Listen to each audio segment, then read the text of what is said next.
स्वागत है आप लोग का परीक्षा वाली चैनल पे। हम लोग संविधान की क्लास को शुरू किए हुए हैं और इसमें हम लोग संविधान के विकास को पढ़ रहे हैं कि आज़ादी से पहले किस प्रकार से संविधान का विकास हुआ, एक तरह से किस प्रकार से नियामक नियंत्रण के रूप में कानून बनाए जाते थे, उसके बारे में हम लोग पढ़ रहे हैं। इसी क्रम में हम लोगों ने 1773 के अधिनियम को पढ़ा है, फिर 1793, फिर 1813 को, 3 अधिनियम को हम लोगों ने पढ़ लिया है। आगे आज हम लोग 1833 का चार्टर अधिनियम और 1853 का चार्टर अधिनियम पढ़ेंगे। इसको हम लोग 2 पार्टीशन में पढ़ रहे थे, एक कंपनी का शासन, एक ताज का शासन। कंपनी का शासन कब से कब तक का था, तो 1773 से लेके 1858 तक कंपनी का शासन था और 1858 से लेके 1947 तक ताज का शासन रहेगा। तो अभी हम लोग कंपनी के शासन को पढ़ रहे हैं। कंपनी के शासन से तात्पर्य है कि कंपनी यहाँ पे सीधे तौर पे अभी शासन कर रही थी। ठीक, तो हम लोग 1833 के चार्टर अधिनियम को देखेंगे। 1813 में हम लोगों ने पढ़ा था कि कंपनी की जो व्यापारिक गतिविधि थी उसके एकाधिकार को समाप्त कर दिया गया। अब कोई भी वहाँ से आके, इंग्लैंड से आके कंपनी अब यहाँ पे व्यापार कर सकती थी, लेकिन चीन और चाय का व्यापार पे भी अभी भी एकाधिकार बना हुआ था, लेकिन 1833 में उसको भी समाप्त कर दिया गया। और 1833 में जैसे जैसे मांग बढ़ती जा रही थी वैसे वैसे कानून और मजबूती के साथ बनाया जा रहा था कि जिससे कि कंपनी पे व्यापक नियंत्रण स्थापित किया जा सके। तो इसके प्रावधान को हम लोग बिंदुवार देखेंगे। सबसे पहले तो इसमें 1773 में हम लोगों ने पढ़ा था कि एक केंद्रीय नींव रखी गई थी, लेकिन इसमें पूर्ण रूप से केंद्रीकृत का मान्यता प्रदान किया गया।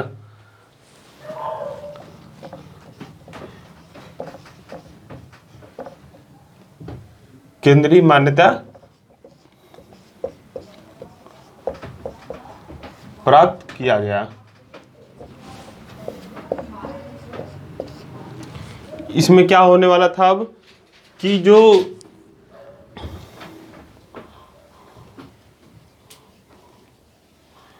ये भारत क्षेत्र है,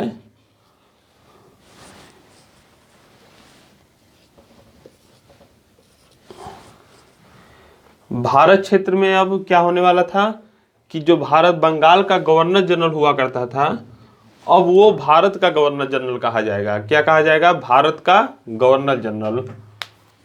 अब बंगाल का गवर्नर जनरल नहीं रहेगा। पहले क्या मैं बताया था कि बंबई के गवर्नर और मद्रास के गवर्नर को बंगाल के गवर्नर जनरल के अधीन कर दिया गया था। अब उसका नाम बदल के भारत का गवर्नर जनरल बना दिया गया। धीरे धीरे उस समय परिस्थिति कुछ और थी। 1773 में बहुत सीमित क्षेत्र था ब्रिटिश के कंपनी के पास, लेकिन इस समय क्या था कि लगभग क्षेत्र भारत के इसमें शामिल हो चुके थे।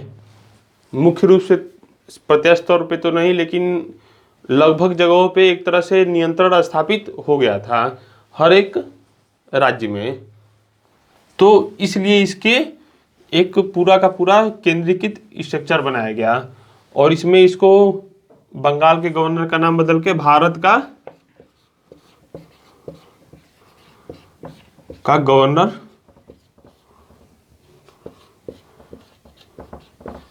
जनरल कर दिया गया। उस समय बंगाल का गवर्नर जनरल जो रहा होगा वही भारत का गवर्नर जनरल होगा। तो उस समय बंगाल के गवर्नर जनरल कौन थे? तो लॉर्ड विलियम बेंटिंक साहब थे। कौन थे? लॉर्ड विलियम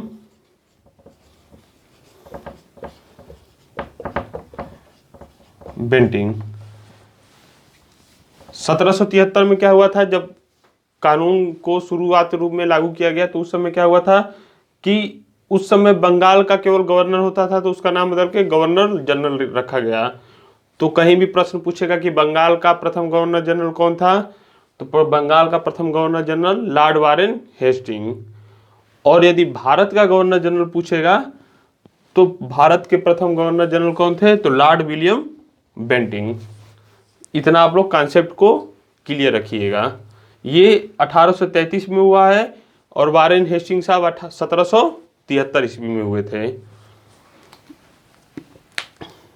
तो ये हो गया।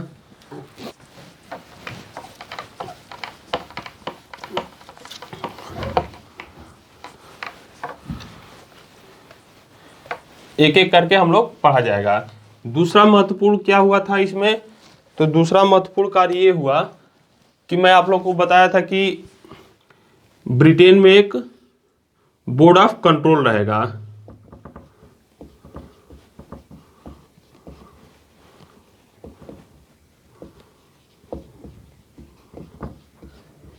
बोर्ड ऑफ कंट्रोल रहेगा। और भारत में क्या था, भारत में ये था कि एक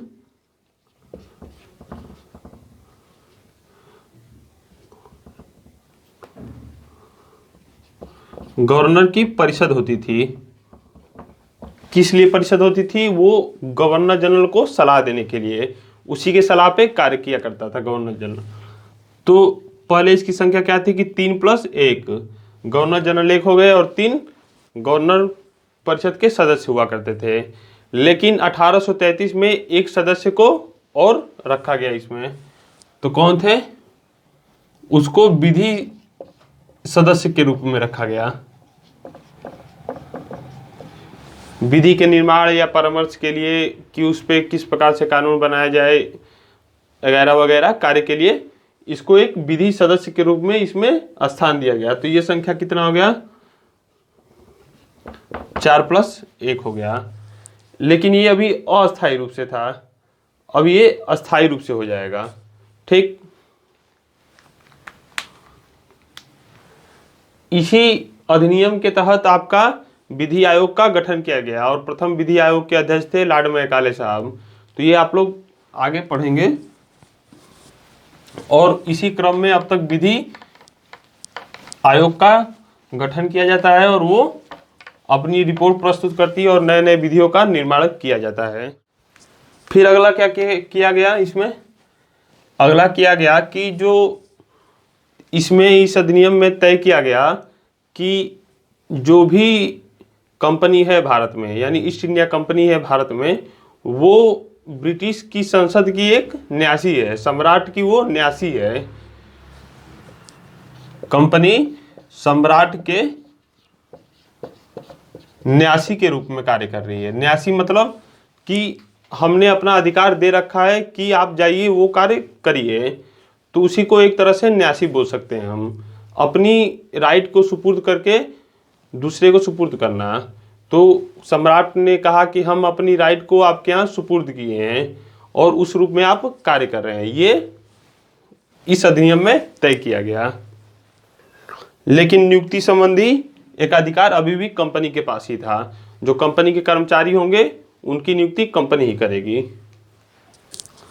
फिर सबसे महत्वपूर्ण चीज इसमें क्या तय किया गया, सबसे महत्वपूर्ण चीज ये तय किया गया कि अब से जो ईस्ट इंडिया कंपनी है वो व्यापारिक कंपनी नहीं रह जाएगी, अब वो प्रशासनिक निकाय के रूप में एक कार्य करेगी। यहाँ पे कहाँ पे, भारत में।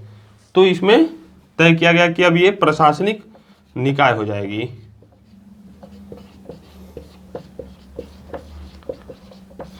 निकाय के रूप में कार्य करेगी। अब व्यापार अब तो सभी आके कर सकते थे, वहां से कोई भी कंपनी आके यहाँ पे व्यापार अब कर सकती थी।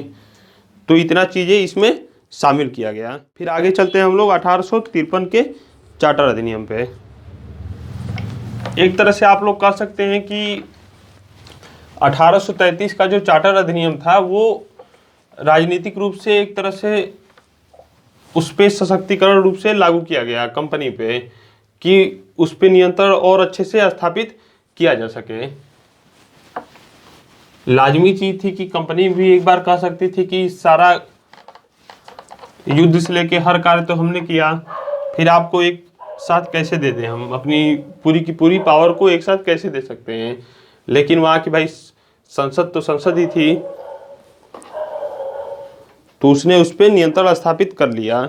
जैसे आज भी अमूमन आप लोग देखते होंगे कि संसद के पावर एक तरह से असीमित शक्ति है, संसद के पास लगभग चीज़ों को नियंत्रण में ले सकती है। तो आगे हम लोग इसी क्रम में 1853 का देखेंगे।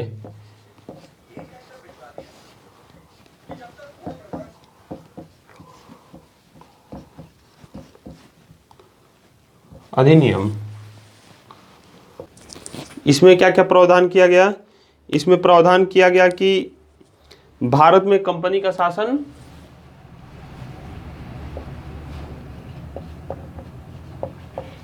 तभी तक है जब तक कि ब्रिटिश संसद की इच्छा है, वो उसकी इच्छा पे बना हुआ है, यानी उसके प्रसाद पर्यंत कंपनी यहाँ पे बना हुआ है।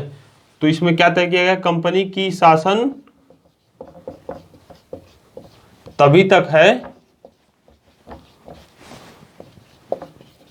जब तक कि ब्रिटिश संसद की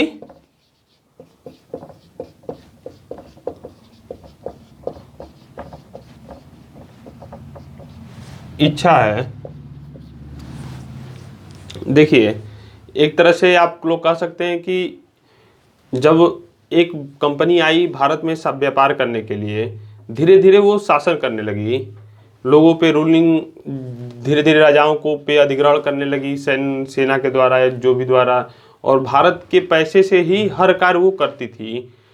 तो एक छोटी कंपनी इतनी शक्तिशाली हो सकती थी, तो ब्रिटेन का राजा या उसके वहाँ की संसद कितनी शक्तिशाली होगी, आप लोग इसकी कल्पना कर सकते हैं। तो उसने क्या किया कि इसने भारत के प्रदेशों को जीता और इसने क्या किया कि उसी पे नियंत्रण स्थापित कर लिया। संसद ने वहाँ की कंपनी पे नियंत्रण स्थापित कर लिया।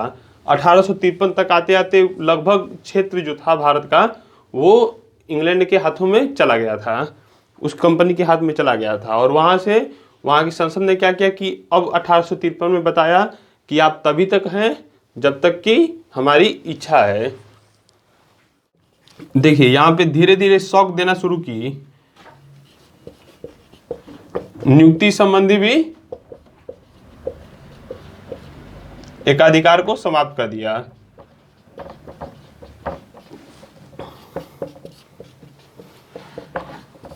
नियुक्ति संबंधी जो कंपनी अपने कर्मचारियों की नियुक्ति किया करती थी, उस एकाधिकार को भी इसने समाप्त कर दिया गया। अब संसद ने तय किया कि अब एक खुली प्रतियोगिता की जाएगी, सिविल सेवा की खुली प्रतियोगिता की जाएगी, और वहां पे भारतीय भी शामिल हो सकते थे उसमें। तो इसके लिए सिविल सेवा की खुली प्रतियोगिता का भी प्रावधान रखा गया, 1853 के चार्टर अधिनियम में।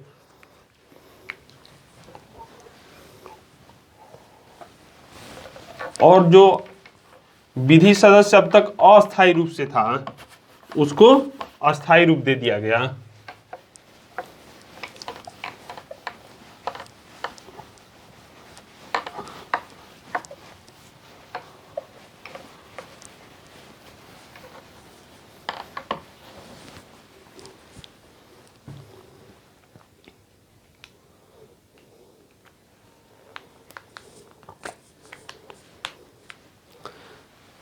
तो विधि सदस्य पहले 1833 के अधिनियम में अस्थायी रूप से था, लेकिन अब वो अस्थायी रूप से इसमें शामिल रहेगा, और 6 सदस्य और भी 6 सदस्य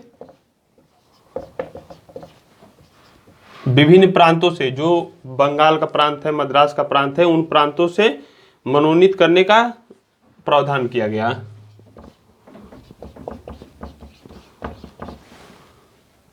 कहां से? तो प्रांतों से, विभिन्न प्रांतों से।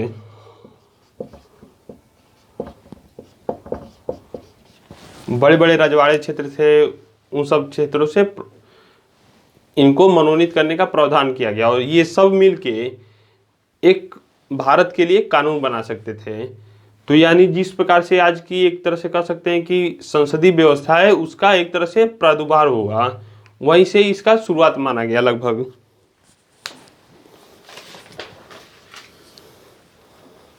तो इतनी चीजें इसमें मुख्य रूप से समाहित की जा सकती हैं।